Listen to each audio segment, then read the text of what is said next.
Today we want to compare ChatGPT Canvas and Claude Artifacts for coding. So what we want to do, I prepared a little prompt that we want to test with both. I make it a little bigger here that you can read it well. It's a pretty simple prompt. You are tasked with creating a modern mobile responsive landing page for a company selling chatbots using RAG, retrieval augmented generation technology. The landing page should have a call to action button that, when clicked, leads to a full screen chat interface, similar to ChatGPT. You will use HTML, CSS, JavaScript to create this website, following UI UX best practices. Okay, so basically that's what we want to try out, and then we just press it out. Then we see here it's opening. You can see it here better like that. This is totally new. This is the new OpenAI ChatGPT Canvas interface. So what we got? On the left side, as usual, we can chat. And on the right side, we have our code. So this is like very clean, and I really like it that it's now separated, like the chat interface and the code interface. So now let's make it a little bigger so that we can only jump into here. So what we see is we have, the full code which it just created for us. Now here we have several options.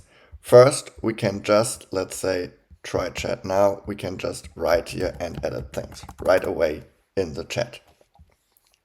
Then we have, okay, why don't I see this now? Okay, that seems to be a bug because usually I'm supposed... okay, that's this menu. Sorry, my bad. It's not a bug. Everything fine. I make it big again. So now we have here this menu. And in this menu, we have several options. So first, we can just like add comments. And what will happen then? It's adding comments to the code. So let's do that. So we add comments. Then you have to click here. And then it's going through the full code and adding some comments. So this is a header section. The section will call to action button, and so on, featuring section, and so on, which is a very nice feature. So that's one thing that you can do. And another thing, you can add some logs. Okay, right now we don't have that much JavaScript logic. So what we want to do is, I think we want to add some JavaScript logic. So what we're going to do, as it's like, well, it's just normal chat, so we can just say add some JavaScript logic. And then we have this chat and it's adding some JavaScript logic, probably somewhere here. Let me see. It's not doing anything. Okay, here we go. We have now the JavaScript. And now in this part, if we want to have some logging, we can just tell it, okay, add logs. So probably it's going to add some logs in this area. So let's see if it's actually doing that. It goes again from the top to the button in HTML. Of course, you cannot add so many logs. So I guess here in this part then, not yet, we're arriving there, it will add some logs. Yes, this is very nice. Let's then compare soon how we're gonna do it. So now I'm gonna show you the advantages here of doing this. So let's see how this code is actually working. So we're gonna copy this code and I'm gonna pass it to ChatGPT and I save it. And now we can take a look at the code, how it looks like. Well, not very nice, but that's not the goal now. So one more thing that I want to show you what's interesting. Nice to see. We have here the call to action, try chat now. So here we can easily go to this call to action, try chat now. We change it to, let's see, chat now, only chat now. And then we copy it and we're gonna paste it in, and it should be changed to chat now. So that's a very nice thing of what you can do here. And let's see. So that's very nice. One more thing what we want to do, what I want to show you is, well, the styling is not that nice. So I want to say it, okay, no, let's do it differently. Yes, okay, we have the chat now button and no styling. So what I want to do is, just for you, it looks like that, very ugly. So I want to say it, okay, I mark this area here. Then I say ask chat. Oh, sorry, I just mark it, ask chat, add some styling, make it nice. And now what's gonna happen? It's going again through everything. Well, actually I selected an area and was supposed to only change this part which I selected. But let's see. So it's still going through it. Okay.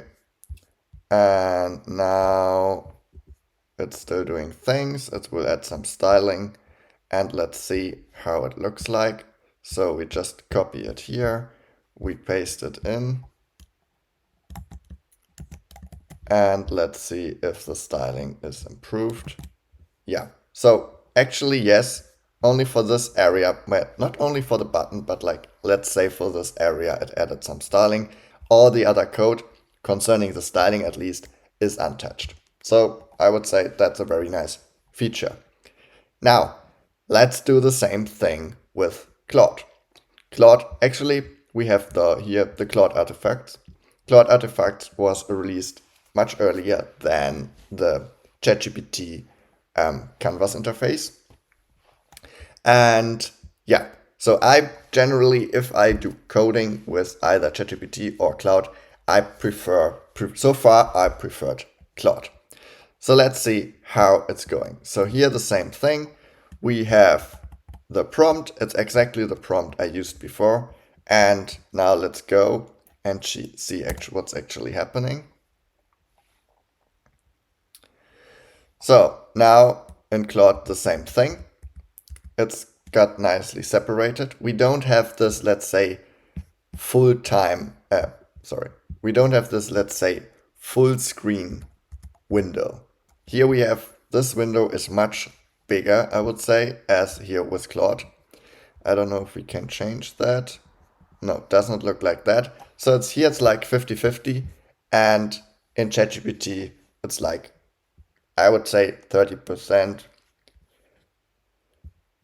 70%, 25, 75%, something like that. So here we have it like 50-50, and it's writing the code for us. And one thing what is very, very nice about Claude, what you will see soon, is you have this preview mode. So you have the code and you have the preview mode. So if you developing and it does look a lot better on the first prompt. So yes, I would say this is already looking pretty nice. And well, let's see if the button works. Try our demo, and it's opening, and everything I can see here in the chat in the Claude interface. So let me make it a little bit bigger for you. Yeah, I can make it bigger, but it's not really changing. It's not that mobile responsive, as you can see. So the differences. Here, I make it like that again. Okay, so here the main differences. I cannot edit here, right inside here. I cannot do any changes here. What I can do is, okay, I'm not so happy with the call to action. Let's see where the call to action, well, how do they call the call to action? Can I close that? Yes, I can close it. So let's try our demo. Let's see in our code, try our demo.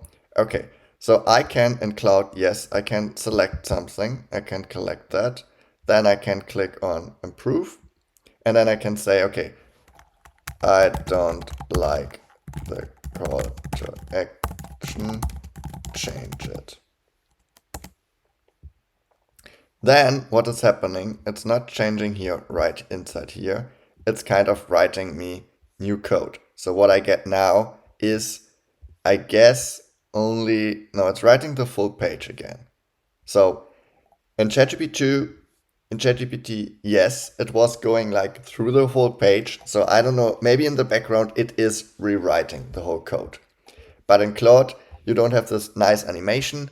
It's just like writing the whole code. Okay, in this case, it's not writing the code. It's telling you, okay, here are some comments. But the problem is, I cannot just like copy paste it right now.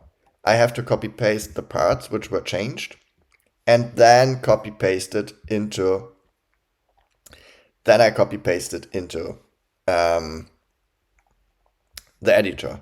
So let's do that right now. We have here this part, this was our first script, what was created. We just copy paste it into Visual Studio Code. So we just pasted our code here, and now let's see how it actually looks like. And well, yes, it looks pretty much the same thing as, well, it looks pretty much the same as we already have it here in the preview. I don't know if I can make the preview full screen.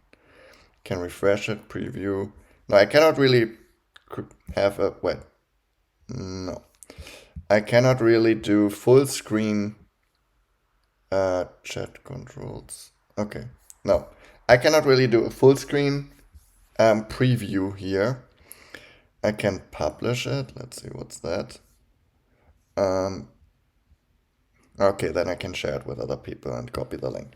Okay, well, sorry for the little excursion. So, yes, we have then the code here, and well, as I said, compared with ChatGPT, it does look a lot nicer. I mean, this, we did here a little change, and then it was like that. So ChatGPT knows how to improve it, so this looks already a lot better. And it did not really add any logic. So if I click here, try now, does not do anything. Claude, if I click here, I enter the full screen chat mode and I can chat and it is actually doing something. And it's even like, we have like, okay, there's a little delay, hello. So then after some time, I actually get the answer, which is very nice. So if you just, actually, this is not the topic of the video. The topic is like to compare the two different coding UIs, but still you see big differences if you coding UI UX with ChatGPT and with Claude. So, yeah, I think I gave you a pretty good overview of what is actually possible, what is possible. Here again, yes, the last thing what we did here. So what I said is I don't like the call to action, change it. So here it's like it just gave us different call to actions, and then it gave me the suggestion. The new code reads. Okay, so I can just copy paste it, and then I have to see where's my call to action. I think it is here, rug chatbot. So I just copy paste it here, and let's see how it looks like then. If I just close this here, refresh it. Okay, I sorry for that, my bad. I added at the wrong place. We are not supposed to add it here. What does it say? Try our demo. So where is it? Try our demo. So let's copy. Yeah, I think it's copy pasted. So I just copy pasted here. And now if I change it, experience AI chat now. So yes, I would say it's much more convenient to do small changes in ChatGPT, because first you can just like edit it here, and second, you can just precisely say, okay, I want change. Anyway, it's not doing that correctly. Okay, that's for now. I compared these two interfaces, the new one and the old, well, the new one of ChatGPT. I hope you liked it. If you liked it, feel free to leave me a like and maybe even subscribe. See you in the next one. Ciao, ciao.